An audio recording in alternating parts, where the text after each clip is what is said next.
então já começar a nossa reflexão, que será extensão do que nós conversamos na semana passada. Labirintos emocionais decorrentes de término de relacionamento, ok? Para dizer a verdade, meus amigos, tanto um início quanto um término de relacionamento perfaz um labirinto à nossa frente. Sim. Talvez a coisa, pelo menos no que tange ao início de relacionamento, ela se faça menos labiríntica apenas quando a paixão está em cena. E talvez não seja por outra razão que a maioria prefira iniciar uma relação quando ela se vê apaixonada. Porque sob a intensidade de uma ligação afetiva, a pessoa ela tem poucos questionamentos, poucas aflições, poucas dúvidas e poucas inseguranças. Logo, ela se conclui mais assertiva, mais resolvida para tomar a decisão. Nós temos, basicamente, vamos dizer assim, nós temos muita dificuldade de tomar decisões, em meio a dúvidas, em meio a inseguranças. E por essa razão, então, quando surge uma paixão, pelo menos no que tange a início de relacionamento, é um momento em que todos se sentem municiados e devidamente guarnecidos para darem um passo na direção do relacionamento. Inclusive, não é incomum, conversando com as pessoas, percebê-las que o seu critério de avaliação para início de relacionamento é a presença da paixão. Sem a paixão, a pessoa não toma... Muitas, inclusive, sequer se dão a oportunidade para permitirem uma troca e uma interação que carregue consigo pelo menos o potencial de entrosamento e desabrochamento do sentimento no decorrer do percurso. Como as pessoas lidam de uma maneira muito neurotizada com a insegurança e com a culpa, elas procuram compensar isso na busca da presença de uma intensidade emocional. E aí elas só entram num relacionamento se elas quase que ficarem possuídas de uma paixão. Se aquela pessoa não tomar 24 horas a cabeça dela, ela então conclui e já se estabelece desconectada com aquela pessoa. E como eu estava dizendo agora há pouco, ela nem sequer se permite, em quaisquer das situações, uma progressão gradual de interação com a pessoa. Diga-se de passagem, uma das portas clássicas, existencialmente falando, do modo como muitos conseguiram desenvolver relacionamentos maravilhosos. Maravilhosos. Só que assim como acontece para o início da relação, que conforme eu estava dizendo, o labirinto emocional ele se forma tanto no final quanto no início, e embora o foco da nossa live, das nossas duas lives, ela esteja focando o fim da relação, e é para lá que a gente já vai daqui a pouquinho.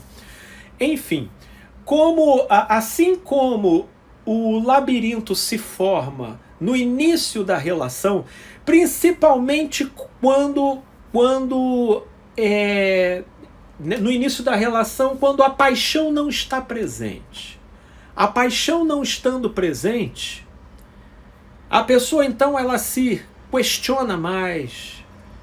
Se ela não for nenhum adolescente, ela então já tem uma história, ela já tem marcas, ela já tem arranhões. E a nossa alma, ela é reativamente estruturada e ajustada para poder reagir a quaisquer insinuação de ameaça. De modo que, uma vez a ameaça se estabelecendo, talvez por uma similaridade situacional, circunstancial, às vezes até de aparência física, às vezes de uma similaridade de idade ou de certas condições e características, a alma aciona certas lembranças e desperta no sujeito, na pessoa envolvida, profundas inseguranças. E aí, como de repente a paixão ela já não se faz presente, a pessoa então interpreta que a insegurança somada com a ausência de um sentimento arrebatador, ela conclui já não ser a questão e não se permite nenhuma gradual progressão, mesmo às vezes constatando potenciais possibilidades, nuances de ajustamento, enfim. Então, nessa direção, essas são as angústias que acometem o início da relação. Agora, ó, aqui tô vendo aqui muita gente boa chegando. Tem aqui o Felipe, meu xará, o Xará Gato, abraço de Mauá, São Paulo.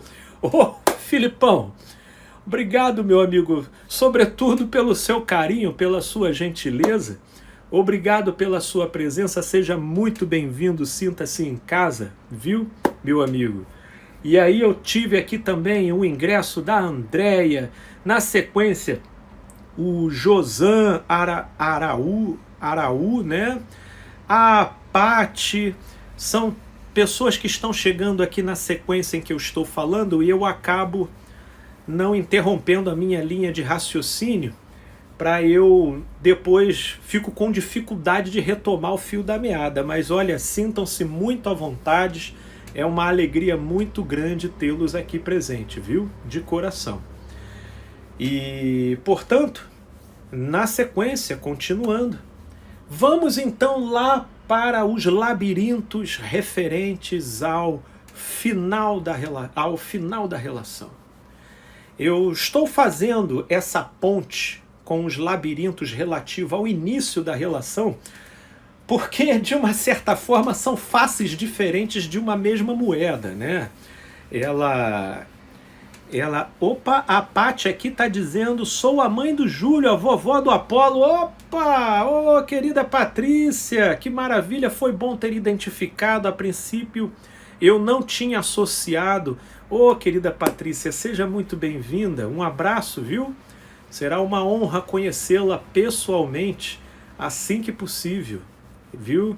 E ninguém menos que a minha amiga Lígia, direto da Austrália, me assistindo de madrugada. Essa mulher é sensacional. Ô, minha amiga, eu fico honrado com a sua presença, viu, minha amiga?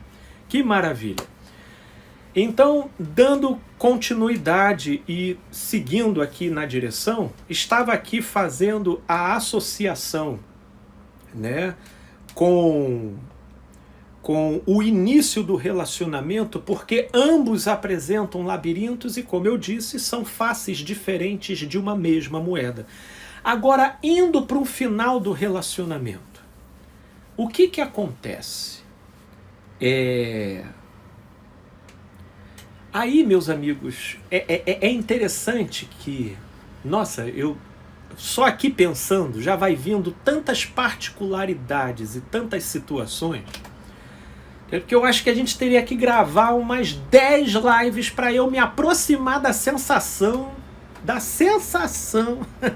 de que eu abarquei uma quantidade razoável de possibilidades e de labirintos, os mais diversos que se possam imaginar e que podem se formar em cima desse tema.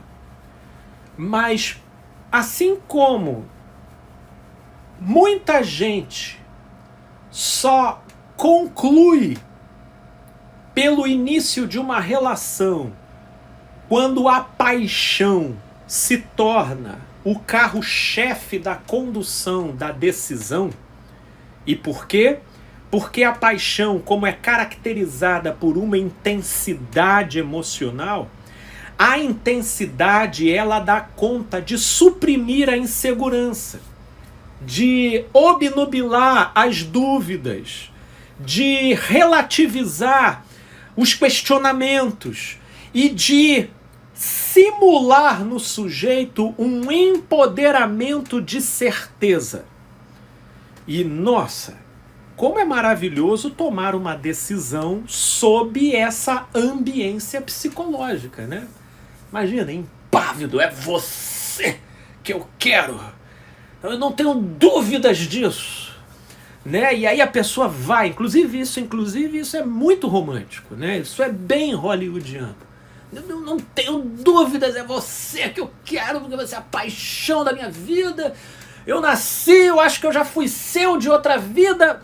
A paixão, ela vai criando, né, essas intensidades de uma forma tal que ela coloca, dependendo da intensidade, da maneira como a pessoa irrefletidamente se lança sobre o seu feitiço, o feitiço da paixão, isso inclusive tem o poder de colocar em suspenso o bom senso, a maturidade que o sujeito angariou com certas cabeçadas que ele deu na vida, né? E faz ele entrar de cabeça e com aquela sensação da total certeza das certezas.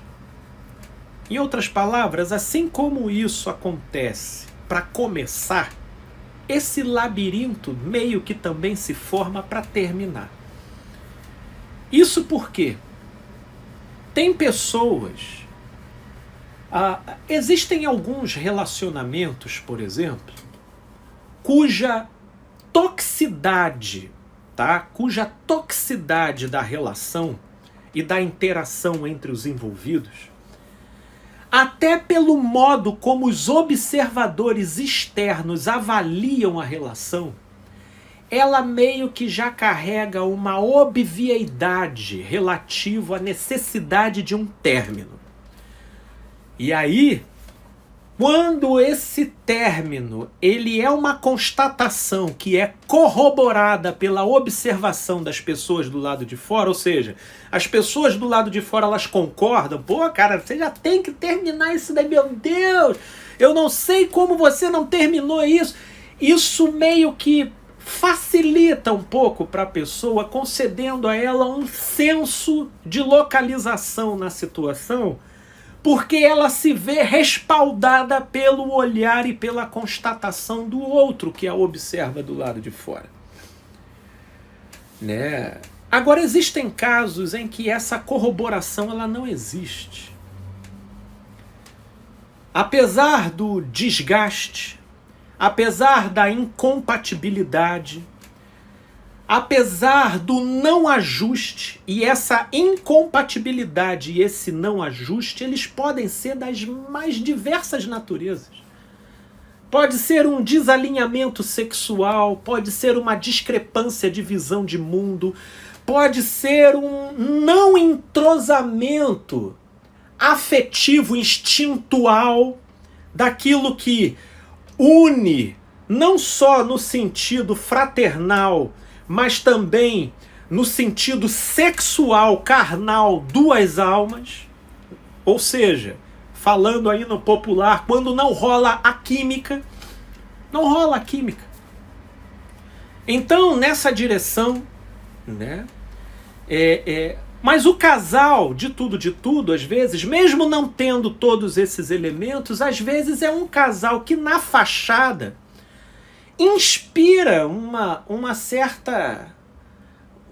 um certo enquadramento admirável. E que, dependendo do tempo decorrido em que eles estão numa relação, os amigos parece que só conseguem vê-los juntos. Os familiares não conseguem pensá-los de outra forma, né? E todo mundo que olha, quando vê ou percebe um dos dois insinuando separação, até os mais compreensivos, eles ficam penalizados. E meio que tratando essa demanda com um ar fúnebre, né? Do tipo, Ah, vai separar. Ah, e aí a pessoa, ela acaba não tendo o respaldo da observação, do olhar das pessoas, porque por alguma razão eles dois juntos, eles acabaram compondo uma idealização de relação, talvez até pelo modo como eles são compatíveis esteticamente, pelo modo como eles são compatíveis financeiramente, pelo modo como eles são, até como pelo modo como eles possuem um potencial fraternal positivo, e de repente aquela interação que ganhou um plus na direção de uma relação afetiva nasceu de um entrosamento entre amigos, e que quando eles começaram a se relacionar afetivamente, o grupo de amigos viu aquilo com tanto sabor, com tanto gosto, com tanta alegria, que seria meio que macular a memória da amizade entre eles se aquele casal se separasse. Se aquele casal se separasse, então, tem muita gente sustentando relação, e uma relação que já não está mais relacionada por inúmeras razões, que não está mais entrosada por inúmeras razões, pelo fato de ela não se ver respaldada pelo olhar dos observadores externos. E aí aqui, de repente, eu talvez nem precisaria citar, mas mesmo assim eu vou, aqueles casos mais estereotipados, mais escrachados, de mulheres que apanham, mas quando vão desabafar com a família, o que elas ouvem da família: não, toma vergonha na cara, vai voltar, é o seu marido. O marido trai, e a pessoa não se vê respaldada, por exemplo, pela igreja que a pessoa frequenta. Ela vai lá desabafar com o pastor. Esse aí já viu os borbotões, né? Ela vai desabafar com o pastor, apanhou, se sentindo injustiçada, procurando um agasalho amigo, solidário, compreensivo, para orientá-la, para sustentá-la na sua fragilidade. E o que ela ouve da liderança espiritual dela é: olha, você tem que se submeter a ele, volta. Inclusive teve um caso aí até de que o sujeito chegou a se utilizar das seguintes palavras: olha, ele pode te esquartejar, mas você não pode sair dessa relação. Nesse naipe a coisa. E aí a pessoa, como ela respalda a substância da sua dinâmica de decisão a partir da sustentação do olhar do outro, isso de uma certa forma concerne a todos nós. Mas uns estabelecem um pouco mais essa dependência do que outros, principalmente aqueles que estão inseridos dentro de relações tóxicas, diga-se de passagem, e que vai sistematicamente minando toda a consistência interna da pessoa. Ela fica absolutamente vulnerável a esses caprichos loucos, treslocados, ensandecidos de pessoas completamente distorcidas nas suas crenças equivocadas, dando as opiniões mais estapafúrdias que se possa imaginar para orientar essas alminhas esbagaçadas por pessoas manipuladoras, controladoras e violentas, que ficam na necessidade de receber uma guarita e um agasalho de sustentação moral, espiritual e psicológica, e se veem ali subitamente empurrada para dentro da jaula dos leões. Volta para o seu marido. E aí ela não encontra substância interna para terminar, mesmo se deparando com um cenário infernal onde o próprio Satã é o marido dela. ou é o parceiro, ou é a parceira dele. Existe muita gente sequestrada dentro de relação por não conseguir encontrar sustentação no olhar do outro como aprovação para aquilo que ela constata dentro da sua própria relação. Se a sua relação, e aí conforme estávamos dizendo, se a tal relação, conforme estávamos dizendo no início, querendo ou não, ela já estabelece os desenhos mais escrachados daquilo que seja negativo, como, por exemplo, violência doméstica, traição, covardia, brigas, né, e exageros para todos os lados, né, meio que a pessoa fica mais respaldada, não só pela força das circunstâncias, mas também pela observação e pela constatação dos observadores externos. Agora, quando se trata de uma relação que, embora não tenha mais uma interação afetiva, não tem mais química, não tem mais liga, mas de tudo, é um casal funcional, é um casal até que fica bonito na foto, é um casal que pelo tempo decorrido já fez tantas amizades e já criou tantos contextos de interação enquanto casal, que pelo modo como os observadores externos não conseguem constatar nenhuma evidência que no julgamento deles seja considerado relevante para eles concordarem com a separação, então até os mais compreensivos eles ficam com aquele ar de velório ali, vai terminar, você que sabe, né? E aí essa pessoa, ela também entra em angústia, porque para término de relação, meio que se trabalham com certas crenças, né?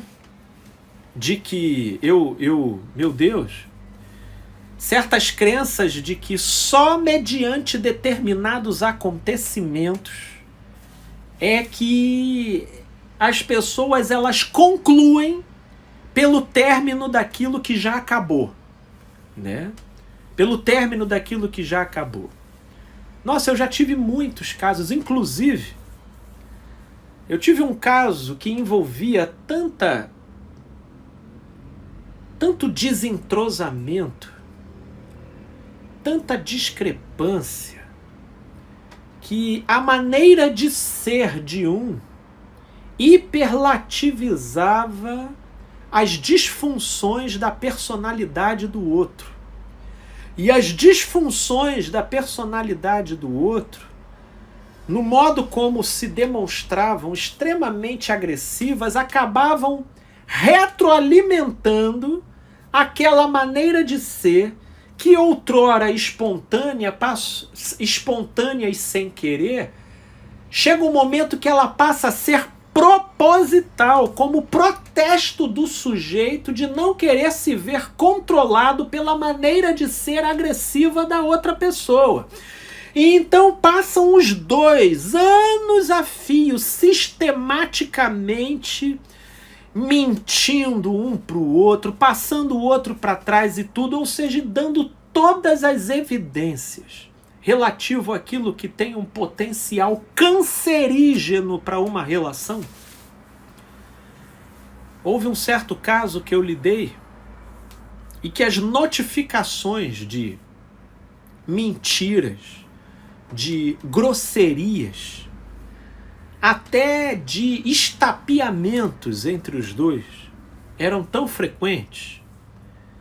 E mesmo assim, a pessoa que estava na interação comigo e procurando se conscientizar da parte que lhe cabia na trama, ela estava em dúvida. E eles tendo um filho junto, o filho ele entra como um pretexto, mas por causa do meu filho.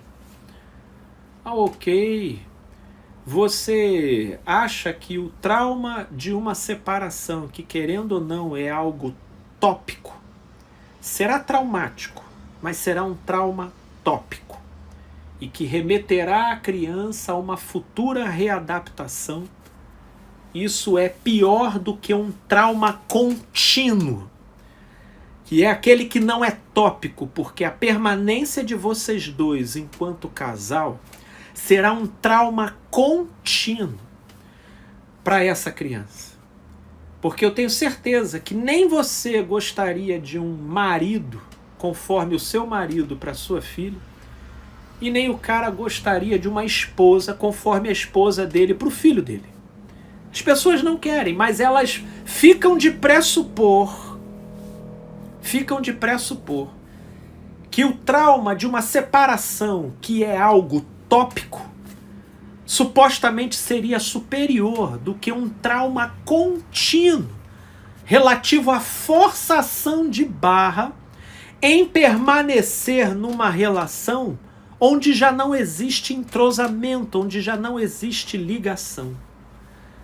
E no caso específico desse casal, os desentrosamentos eram tantos que a pessoa virou para mim e disse: Felipe, eu só me separo dele um dia se ele me trair. Eu falei, meu Deus do céu. Meu Deus do céu, não me diga uma coisa dessa. Só quando ele te trair que você se separa. Ele vira noites fora de casa, embora você não tenha descoberto nada. Ele mente para você. Vocês discutem noite e dia, anos a fio. Anos a fio. Já não se trata de diferenças que ocorrem em qualquer relacionamento. Virou um ciclo vicioso, onde vocês só se tratam e só se falam de maneira beligerante. Frequentemente eu estou tendo que exercer um trabalho aqui de enxugar gelo relativo ao que acontece com o seu temperamento, o que acontece com a sua autoestima, o que acontece com a sua autoimagem decorrente dessa relação altamente tóxica. Mas como você ainda não descobriu concretamente que ele possivelmente tenha te traído, então você não termina por isso. Eu digo para você, e eu falei para ela, nem quando você descobrir que ele te traiu, você vai se separar.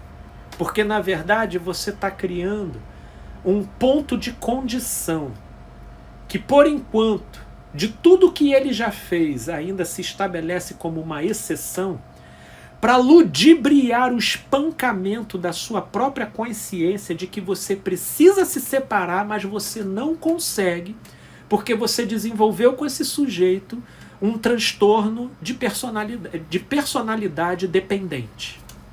Um transtorno de personalidade dependente. Tem pessoas que ficam tão moldadas pelo inferno no qual elas estão inseridas, que elas ficam criando pretextos e determinadas prerrogativas para elas não saírem daquilo ao qual elas mesmas reputam como inferno.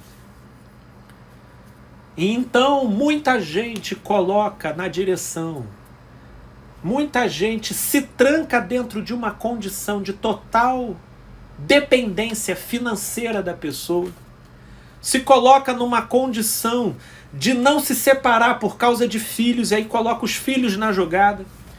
E aí ficam criando sempre condições além. Não, mas um dia se ele me bater, eu separo. Se ele me trair, eu separo. E aí, nesse caso em específico, eu não preciso nem dizer para vocês que o que aconteceu foi o óbvio. Né? Mais para frente, ela descobriu que ele a traiu. E a pergunta é, eles se separaram? É claro que não. É claro que não se separaram. Porque a questão da traição era apenas um subterfúgio para ludibriar a própria consciência. O que aconteceu é que a pessoa saiu da terapia. porque ela percebeu que já não conseguiria amarrar aquilo diante de si mesma, porque diante de mim não tem nada, não pega nada, eu não trabalho com julgamentos, eu não trabalho com apontamentos, é a própria pessoa. De ela olhar e dizer, olha, agora ele me traiu, mas eu já não tenho onde me segurar para justificar o porquê que eu tô aqui. O porquê que eu tô aqui, porque é um labirinto. Felipe, e eu fico vendo, olha, principalmente tem muita gente que fala, Felipe, fulano jamais faria isso comigo. Olha, principalmente gente nova, quando eu vejo elas comentando o caso de pessoas que foram traídas, né? Ah, se fosse comigo, é ruim, eu iria fazer, iria acontecer, iria subir, iria descer, eu ia fazer. E aí depois de um tempo, você vai ver aquela pessoa lá, depois de ela ter sido traída, e a bagaceira que isso forma do lado de dentro. A dor, o dilaceramento, a ambivalência, a reviravolta, e que leva ela ali a um nível a um nível de reviravolta na produção de determinados sentimentos e intensidades e sensações, que muitas dessas pessoas elas nem se reconhecem naquilo que fazem. Não poucas delas, inclusive por estarmos aí vivendo na época e na geração das redes sociais, muitas delas somem das redes sociais. Porque o modo dilacerado como ela fica se sentindo relativo a esse tipo de movimento gera nela comportamentos assim tão discrepantes e tão contraditórios com a fama que ela apregoava, cantando de galo, de ser uma pessoa segura, e obviamente ela falava aquilo do alto do total descomprometimento afetivo na situação, né? É muito fácil a gente ficar olhando para esses relacionamentos assim e ver, tu viu o que fulano fez com ciclano? Fulano fez isso e aquilo. Ah, se é comigo, eu faço isso, faço aquilo, eu fico só... faz, né? Faz sim, deve fazer. Não, Felipe, porque comigo e tudo, inclusive eu já fiz uma vez, já fez, e aí vai fazer de novo, né? Entendi. É que as pessoas esquecem que elas possuem uma alma.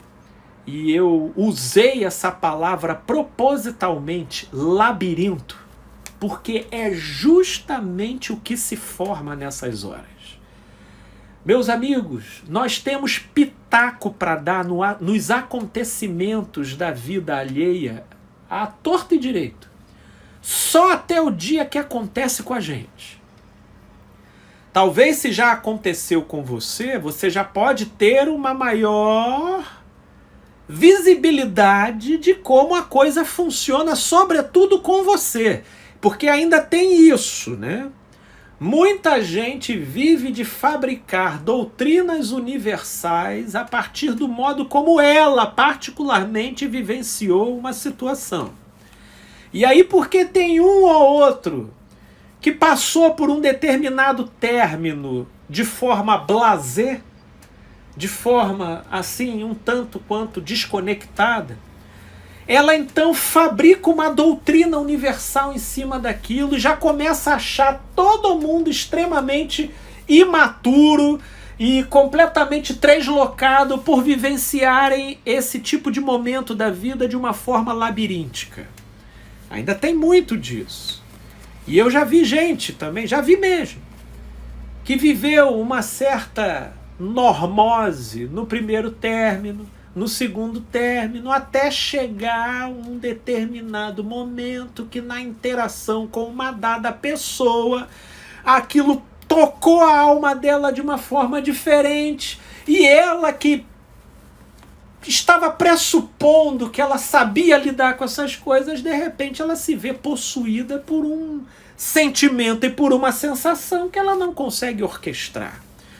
Porque a alma é sempre um grande ponto de interrogação. Essa que é verdade. E aí a minha amiga Neide, ela coloca assim, é isso. Transtorno de personalidade dependente. Vivi isso. É difícil. Um sentimento tão horrível como a relação tóxica. Eu diria, sabe, Neide, que o transtorno de personalidade dependente, ele é um dos labirintos mais insidiosos, sinuosos, e pelos quais uma pessoa emocionalmente pode acabar se perdendo para ela se posicionar dentro de uma relação.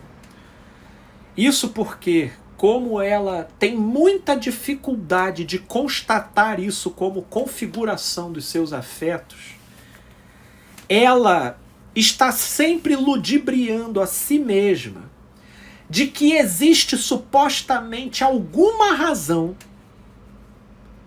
que justifique o fato de ela promover a manutenção dela no inferno.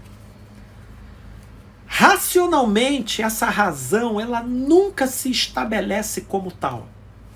Mas para ela, vira uma espécie de estrela guia para ela conseguir contornar o próprio desconforto da consciência, para ela não assumir o quanto que ela está dependente e a doença dela é enxergar a relação dela como a sua necessidade, ainda que aquilo faça mal. É um pouco da dinâmica da psicologia do adicto. O adicto, pelo menos o mais consciencioso, ele sabe que a química o prejudica, mas ele só não sabe viver sem aquela química.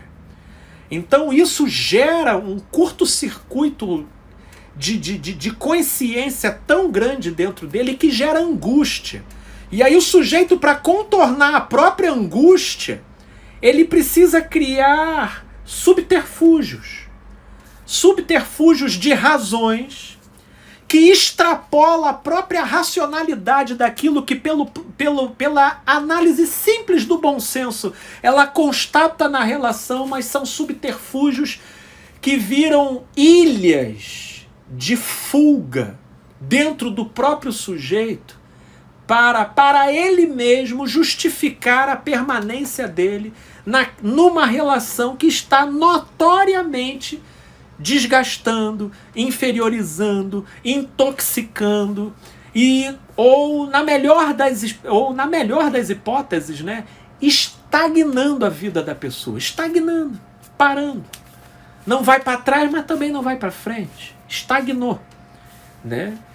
E se a pessoa, então, conforme estávamos dizendo anteriormente, não tem um respaldo da observação e da consideração dos observadores externos, então a pessoa fica meio que trancafiada, com dificuldade de forjar dentro de si uma intensidade emocional que conduza ela para uma decisão.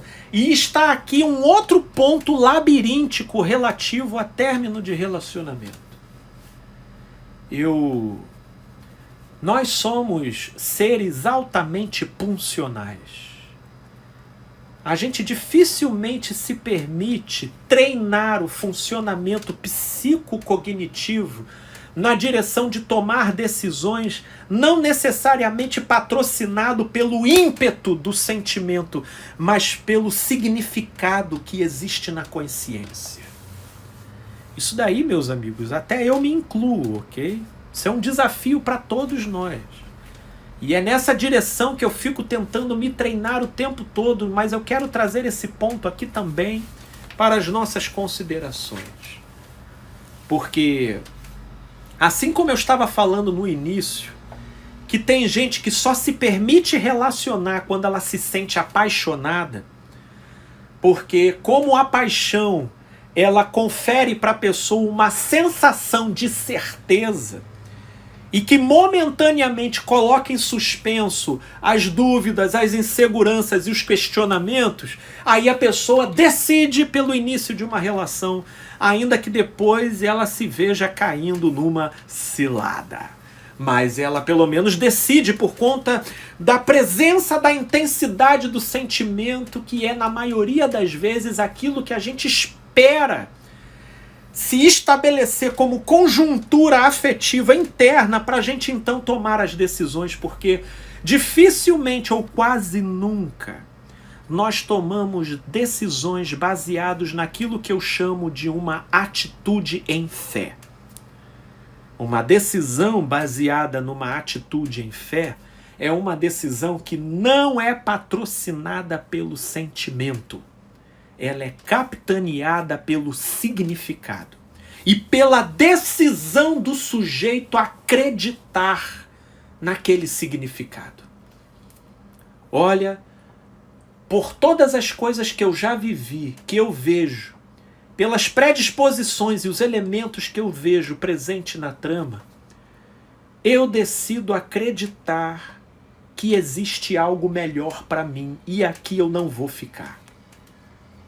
Olha, não adianta, meus amigos, que não se vai encontrar intensidade emocional para dar sustentação a esse tipo de decisão a longo prazo, principalmente em se tratando de um relacionamento de longo prazo, que se transcorreu no longo prazo. Porque a alma se conecta, então todo término, registrem isso, meus amigos, todo término de relacionamento,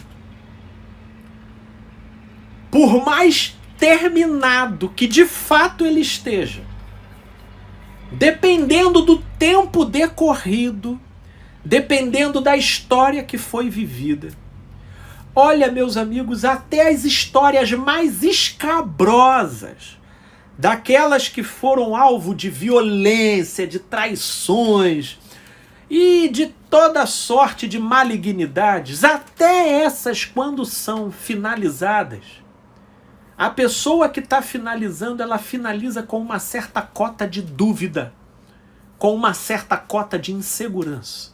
Se a gente for analisar a situação do ponto de vista da sensação, até nesses relacionamentos cuja necessidade do término é mais escrachada, ela obtém uma aprovação mais generalizada dos observadores externos, até essa estará passível de sensações de dúvida e de insegurança por aquele que estiver pleiteando o término, por aquele que estiver conduzindo o término. E Felipe, mas por que são assim as coisas? Porque assim é a alma. A alma é assim.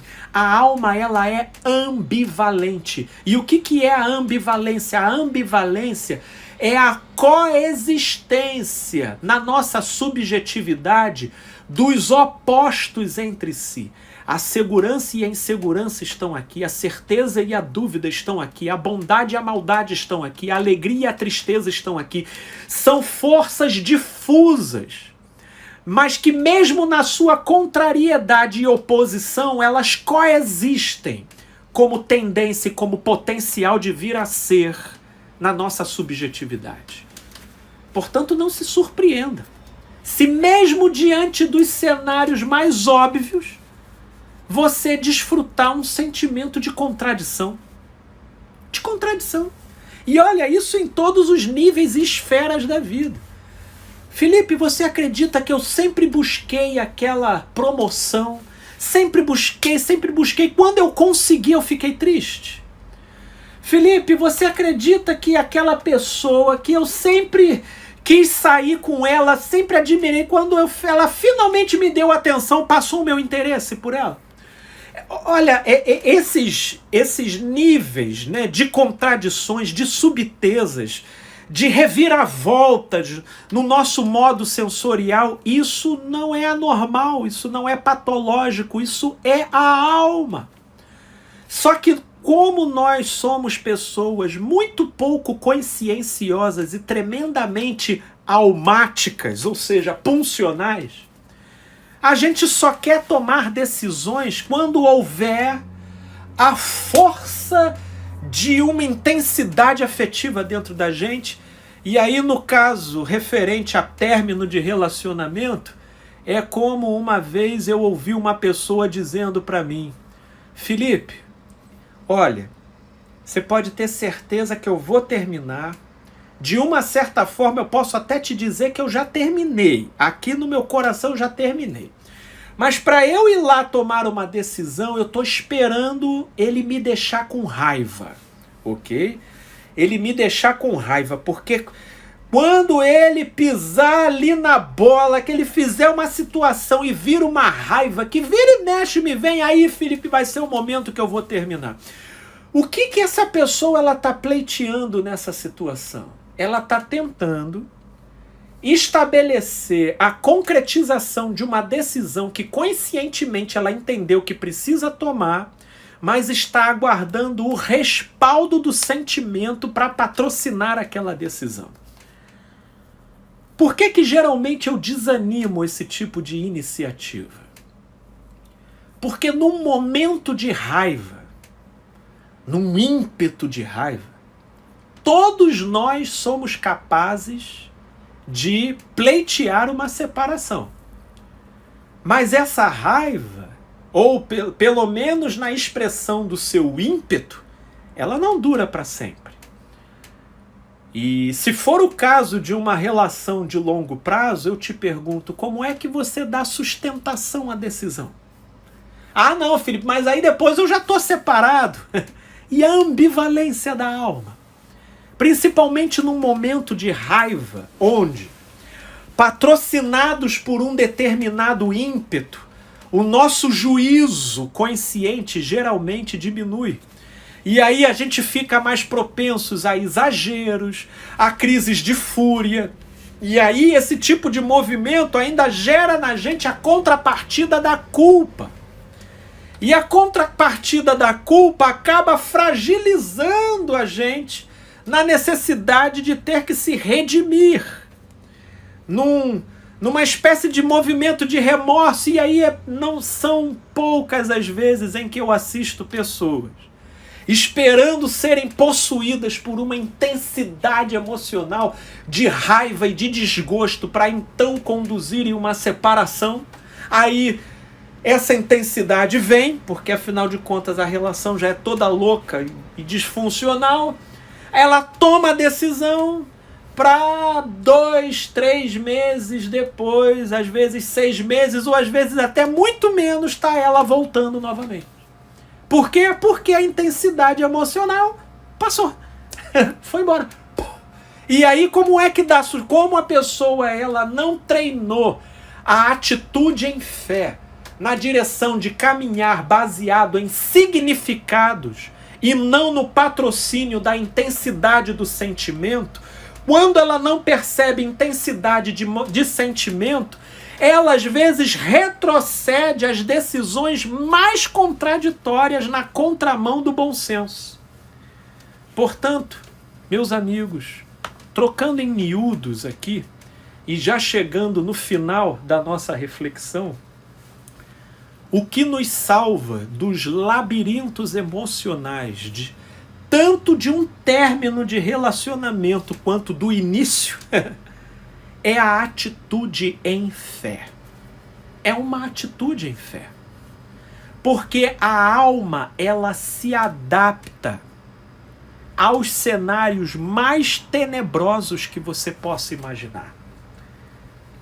E a grande verdade, como eu já disse aqui em outras lives, ninguém precisa de conselho para almoçar quando está com fome, para ir dormir quando está com sono, para brigar com uma pessoa quando está com raiva, para tratar bem uma pessoa quando ela dispõe de uma simpatia natural pela pessoa. Ou seja, nós não precisamos de conselho ou de recomendação para agirmos em consonância ou na direção daquilo que os nossos sentimentos nos empurram. Agora, nós vamos precisar sim. Nós geralmente entramos em contradição, em conflito, em angústia, quando a nossa alma está acomodada, mas a gente entendeu que é para sair.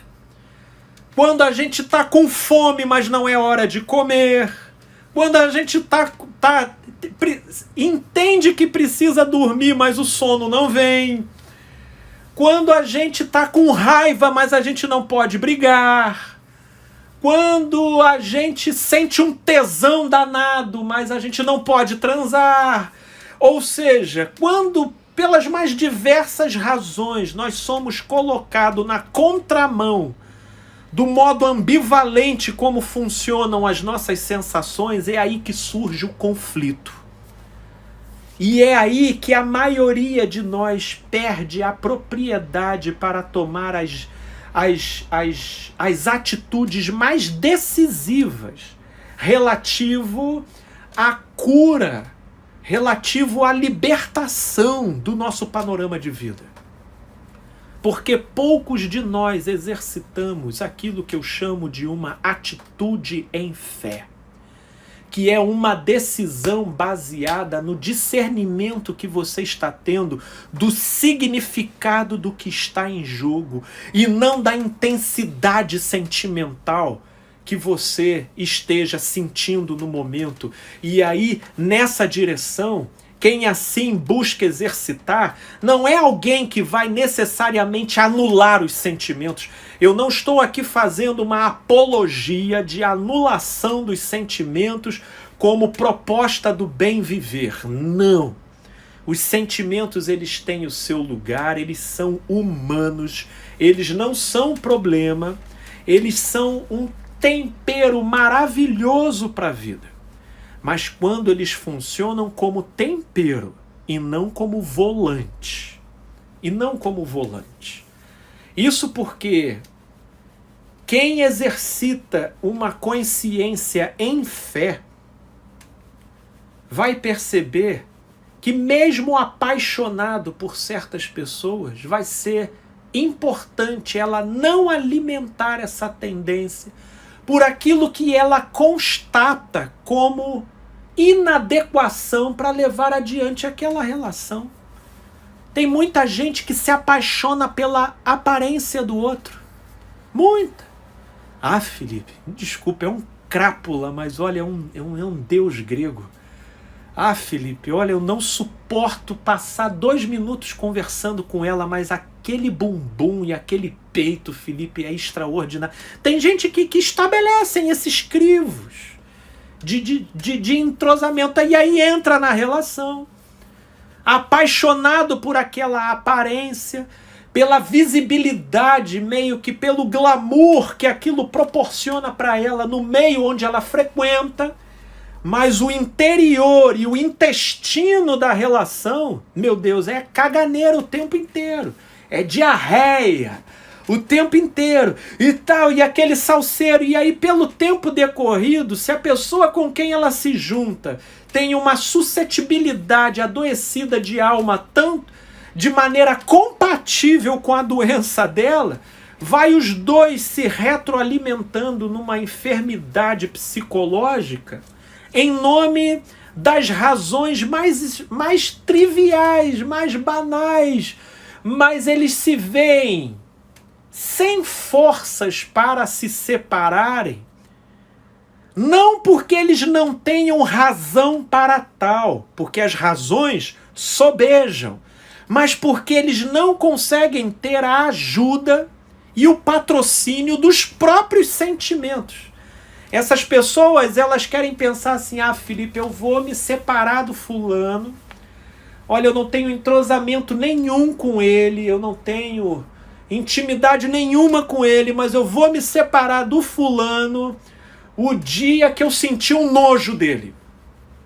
Aí eu falei: ó, querido, então espera sentada aí, né?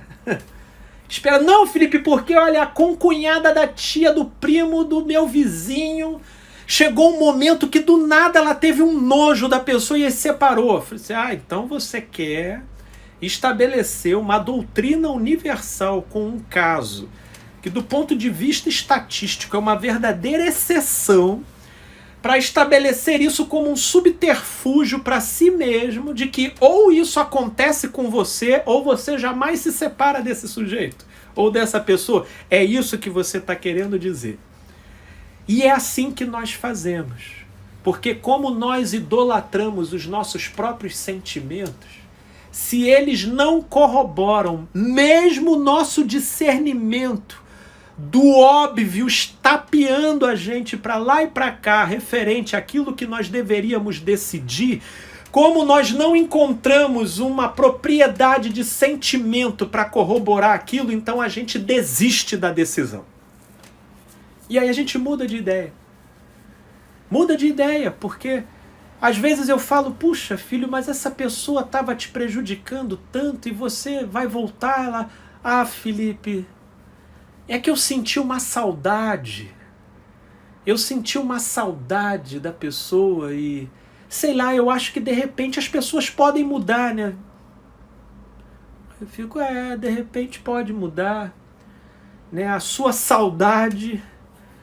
Felipe, porque assim, se eu tô sentindo saudade, então é porque tem alguma coisa. Eu falei, não, essa saudade ela pode ser a reminiscência residual de um panorama neuroemocional que se condicionou a um período de vida prolongado, onde, querendo ou não, você teve uma vida funcional com uma pessoa durante um prazo considerável.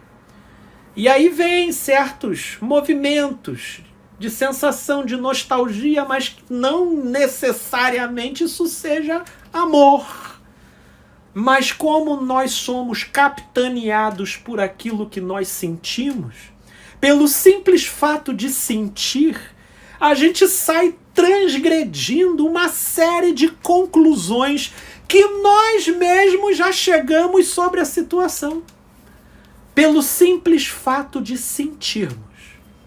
E aí é esse tipo de coisa que coloca a muitos dentro de ciclos viciosos, ou seja, dentro daquilo que deu nome à nossa live da semana passada e a dessa semana, labirintos emocionais, que é aquilo que tem passagem para entrar, mas é difícil de encontrar a saída de modo extraordinário.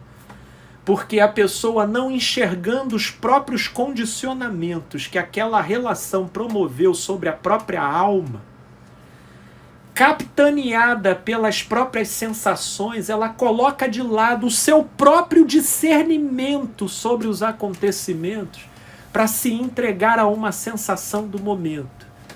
E aí, cada qual vai tentando lidar, uns ficam esperando um momento de raiva, aí o momento de raiva vem, ela se separa, mas a raiva passa, aí ela acaba cedendo à volta, e aí fica essas idas e vindas, essas oscilações, fica essa verdadeira dinâmica do cachorro correndo atrás do próprio rabo.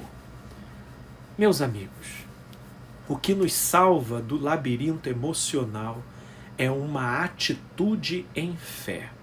Aquilo que, em outras palavras, eu chamo de um delírio voluntário, de uma esquizofrenia consciente, que é quando, em nome do que a gente entendeu, a gente resiste às oscilações das sensações, mas toma uma decisão pautado no entendimento consciente que a gente teve do todo da relação. Isso não está me fazendo bem, isso está extraindo e condicionando em mim a minha pior versão, né? Isso já teve idas e vindas e demonstra não a probabilidade de melhora, mas sim uma conjuntura de um ciclo vicioso. Então, não é porque eu estou sentindo desgosto, não é porque eu passei a sentir nojo, não é por um ímpeto de raiva, e mesmo na contradição de um sentimento de insegurança e de uma saudade, mas se eu chego à conclusão que já deu e que a quantidade de toxicidades ela está excessiva, é pela fé que eu irei terminar. Pela fé que eu irei terminar. Terminar. Me sentindo inseguro, mas terminando. Não portando todos os sentimentos de certeza, mas terminando. Terminando. E isso vai dando pujança para o ser. E isso vai trazendo libertação para o ser. Porque na medida em que a gente vai exercitando o nosso funcionamento subjetivo na direção da estruturação de uma decisão em fé, por mais que de vez em quando a gente possa dar uma regateada, por mais que a gente possa ter, cara, se ele me ligasse naquele dia eu voltava, porque eu estava imerso numa carência absurda. Mas é justamente naquele dia que ele não liga. Porque por mais que a gente, tomando uma decisão em fé, a gente ainda assim fica passível a muitas escorregadelas, existe uma conspiração do universo que vai ao nosso favor, vai ajudando a gente. A gente só tem que botar o pé para a coisa começar a girar. Mas é essa provocação e essa reflexão que eu gostaria de trazer a todos vocês. Eu teria mais a dizer, eu tive aqui a participação da minha amiga Neide, que mais um pouco aqui acima colocou como as suas colocações me fazem tão bem. Obrigada, que maravilha, Neide. Essa é a minha esperança.